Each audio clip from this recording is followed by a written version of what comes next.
کیا آپ کی توبہ قبول ہوئی؟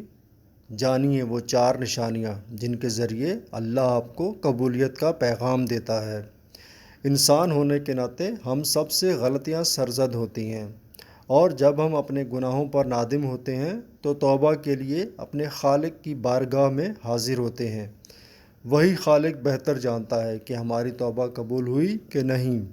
البتہ اپنی زندگی میں نظر آنے والی کچھ تبدیلیوں سے ہمیں کسی حد تک اندازہ ضرور ہو سکتا ہے کہ توبہ کے بعد ہم کس قدر فلاح کے راستے کی جانب گامزن ہوئے۔ قرآن و حدیث کی ہدایت کی روشنی میں کچھ ایسی نشانیوں کے بارے میں بیان کیا گیا ہے۔ مثال کے طور پر ایک حدیث کا مفہوم ہے کہ جب تمہارے اچھے اعمال سے تمہیں مسرت محسوس ہونے لگے اور برے اعمال سے تکلیف اور غم محسوس ہو تو یہ ایمان کی نشانی ہے۔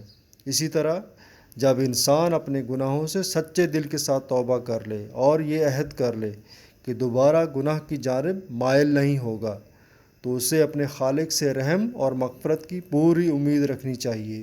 توبہ دراصل اپنے گناہوں پر گہرا دکھ اور ندامت محسوس کرنے کا ہی دوسرا نام ہے۔ جب انسان اپنے طرز عمل کو بدلنے کے لیے بے قرار ہو جاتا ہے تو یہ اس بات کی نشانی ہے کہ پروردگار نے اس پر کرم کر دیا ہے اور اسے ہدایت کا راستہ دکھایا ہے۔ علماء کہتے ہیں کہ دل کی اس بے قراری کا خاتمہ صرف اللہ تعالیٰ کی رضا و خوشنودی کے حصول سے ممکن ہے۔ اگر احساس ندامت اور توبہ کے بعد آپ کے دل کو قرار نصیب ہو جاتا ہے تو علماء کے نزدیک یہ اس بات کی علامت ہے کہ پروردگار نے آپ کی توبہ قبول فرمائی ہے اور آپ کے دل کو اطمینان بخش دیا ہے۔